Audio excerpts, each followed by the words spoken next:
Hi there and welcome back, friends of a thoughtful gaming experience. This is your host Immanuel Can, and we're back for another Torment, Tides of Numenera. Let's play and explore. We're here with M Kina, the White Death, and we'll try to recruit her after, we've gotten from her so much information on her and our past, and maybe she can help us find other cast-offs and repair the resonance chamber. So let's talk to her again. Kina is at her table, and as you enter she idly throws a knife at the target near your head. Missed, she drawls.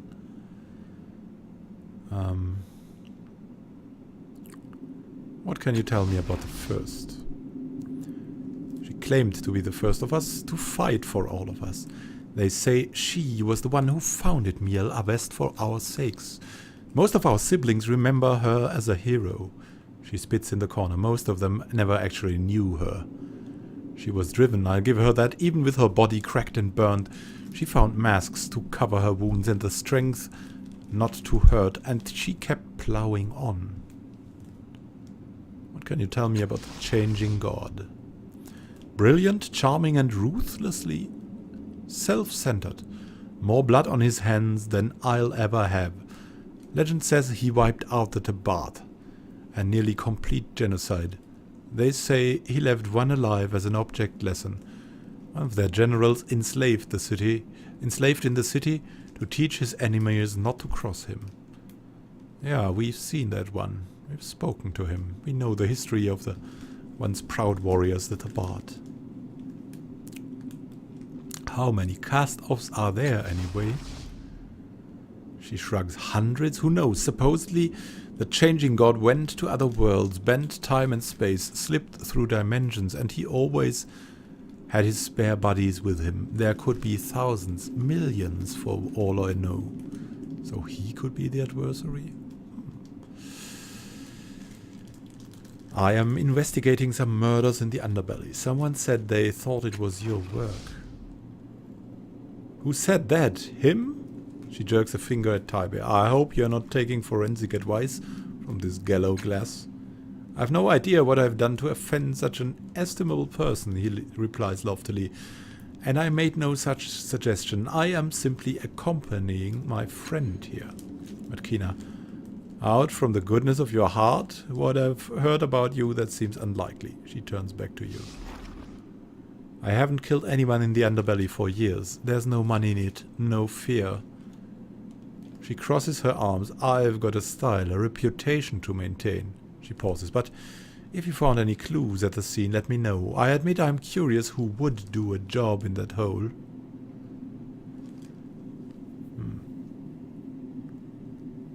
Well, now that you mention it, I did find a clue. In the underbelly murders, a circle containing a triangle bearing a bleeding eye, with another triangle breaking the circle from the right. She shudders. The children of the Endless Gate. A splinter sect of the Dendra or her. Both of them gifts to the world from our beloved brothers and sisters. The Dendra are mostly harmless, disgusting as they are worthless as their creator is. They have a chapel in the underbelly. Go talk to them. So that they are not so harmless. What can you tell me about this place? This is the Cave of Last Words. Not Lost Words, Last Words, yeah. It was a thief's hole until the tunnel leading in it collapsed. 500-600 years ago, it was where the scum of the city would slip away from the city guard. Before there were levies, before the slave families, the truly desperate lawbreakers fled here when they had no other options. That's the suicide tunnel, she points. The words on the wall leading out, those are the final words of people with nothing left to lose, etched into the bedrock of the city, burned in and burned out by the hopeless. A fitting metaphor, Scan thought. I almost wrote my own words there many times. Not that diving off a cliff would have ended me. And then there's a ledge at the end of the tunnel, just in case those words are inspirational. A crooked grin resurfaces. The view is also quite nice.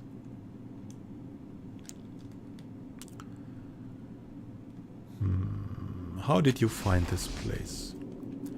I listened to the stories of old thieves. I went to the Bloom and talked to the chronicler of Chila's life. I made friends with the Sticha, and I asked them if they knew about a place like this. Turns out they did. Would you travel with me? Now, you want my help? She looks down at the table and sorts through a couple of sheets of paper. Nothing here that requires my immediate attention, I suppose. Fine. Oh, that was easy. Huh. Well, thank you, and let's go. And we'll have M Kina with us. She's really speedy. She has a really great intellect. And she's okay might. Wow. That was kind of easy, huh? The clay containers smell of cheap wine and spoiled food. A dirty wash basin sits atop a barrel of stagnant water. This is the suicide tunnel. What do we have here? Let's take this with us, maybe.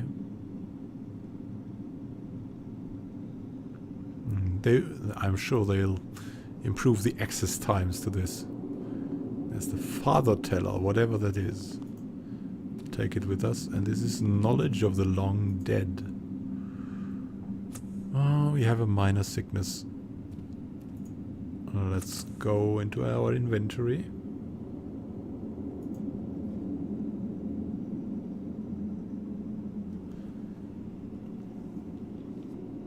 Maybe move this to M Kina or so.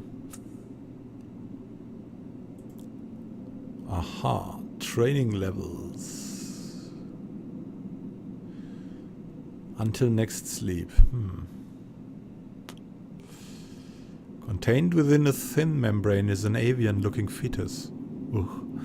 Still and apparently long dead. The fetus seems to have been in an early stage of development and by its nature seems to be of a mammalian origin. Despite a clearly avian bone structure, it can be consumed to gain knowledge long forgotten. Oh, this is, I think, the just the right cipher for her, but oof. Let's give the speed cipher to M Kina. She'll be able to use it, I think.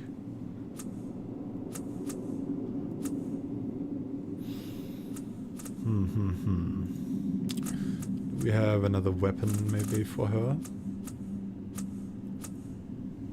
Not really.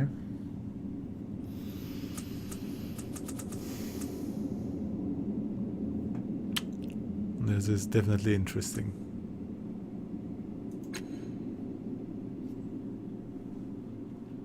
So, what's this? A tunnel once led in this direction, but the ceiling has collapsed, just as M Kina said.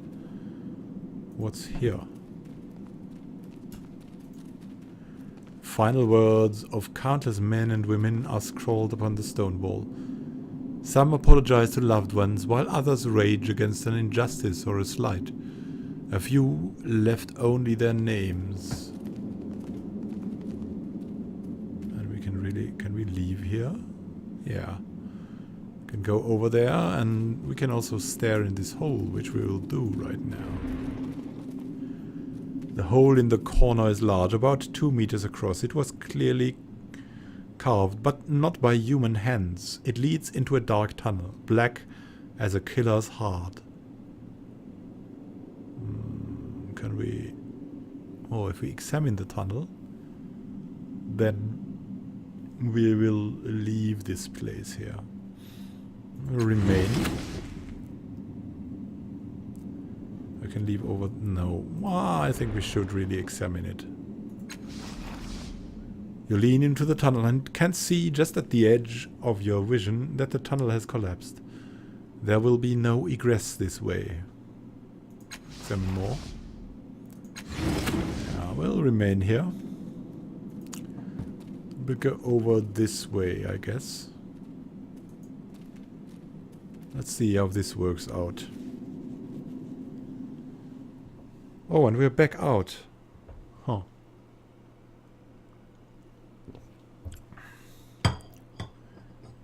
Where is this bringing us?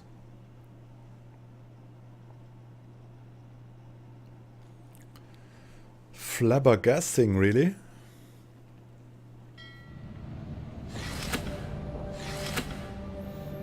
Oh, what a nice view. There's something we can do. Yeah, there is. Let's see what is there.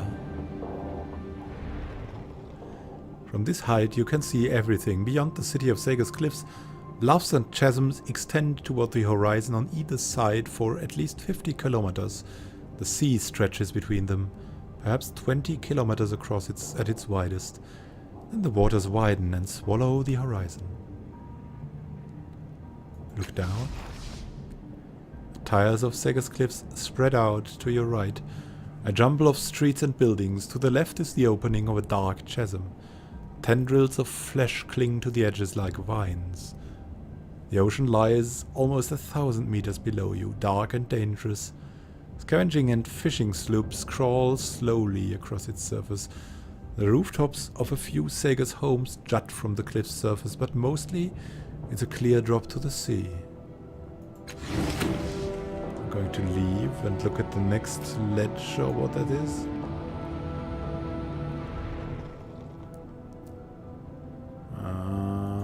Let's try this again. It's the same, and this one.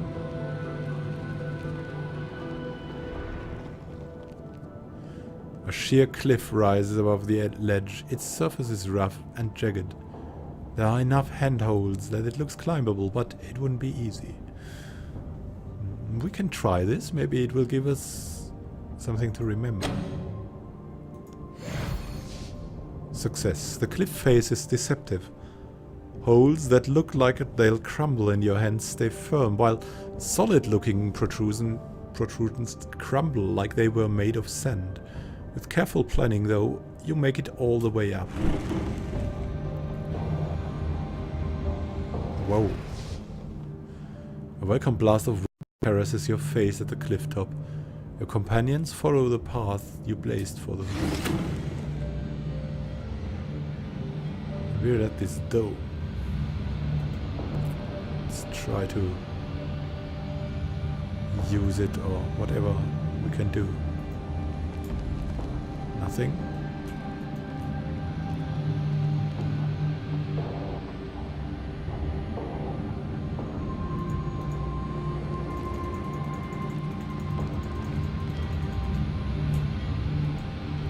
Alright, we can do nothing here. We go back down. Oh wow, whoa, whoa, whoa. Can we go back up here? No. Really like to be able to use this, but it doesn't seem to do anything.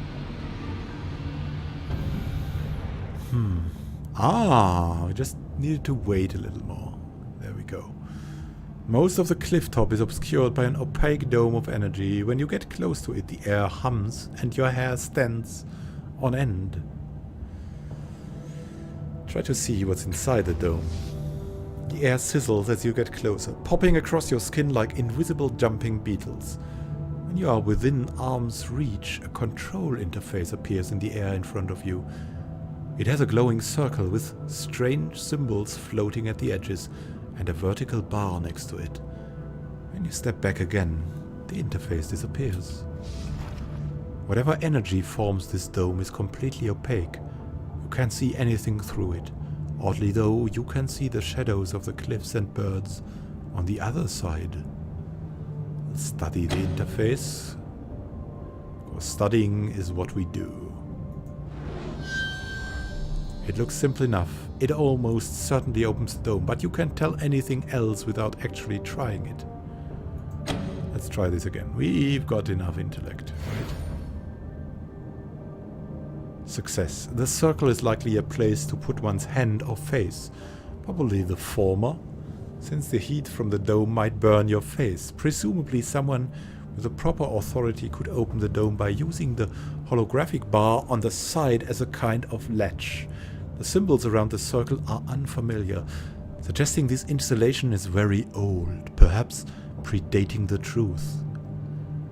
Whoever created this dome then wanted to keep what was inside a secret from anyone except those to whom he or she had given access.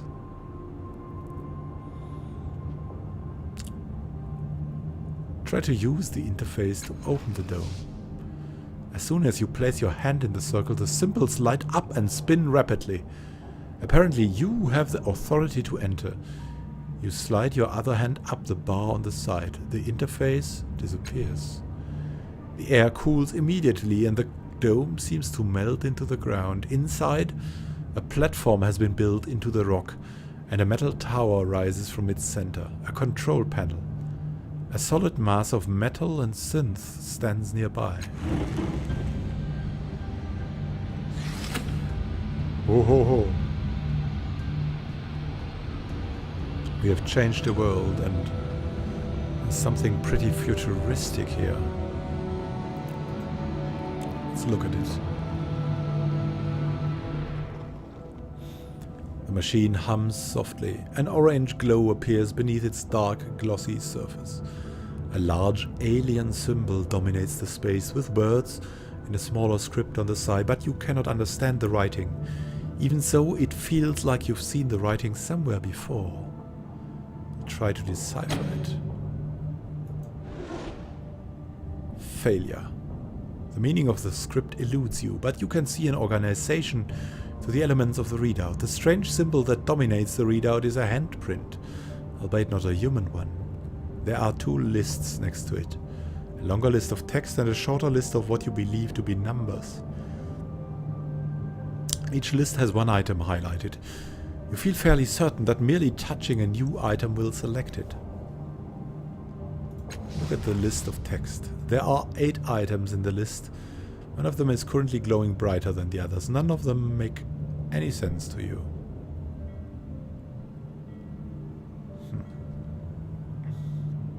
Touch one at random. Blindly select one of the items and it glows brighter than the others. Far above you, the machine at the top of the tower shifts into a new position. Look at the numbers. There are 3 items here. You're fairly sure they represent numbers, but you don't know which numbers nor what they mean. One of them is currently glowing brighter than the others. Touch one at random. Blindly select one of the items and it glows brighter than the others. The machine's humming changes in timbre. Let's try to place our hand on the alien handprint. Soon as you place your hand on the surface, the machine reacts. The glowing items on the 2 lists blink and draw lines to a rectangle, a view screen that wasn't there before. You see the half-sunken buildings and artifacts of the reef of fallen worlds, where you crashed into the earth. The image in the view screen changes rapidly, showing the reef over many years. The first thing you notice is the construction of a synth dome, the same dome you crashed into when you fell to Earth. A man with a Kastov tattoo works alongside various automatons.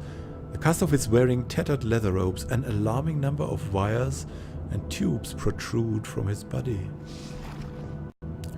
Little else changes until you reach images from many centuries past. Massive war constructs crawl across the reef, firing weapons toward the city above. One of them is struck by a blast from a defensive battery and it collapses into the crystalline water. As it settles, you recognize it as the place where you met Quoro. There's nothing before that assault upon the city. When you try to look further into the past, the images loop back to the present and start over. Change the readout selections at random. Blindly select 2 items, one from each of the lists. The machine at the top shifts and its humming changes timbre.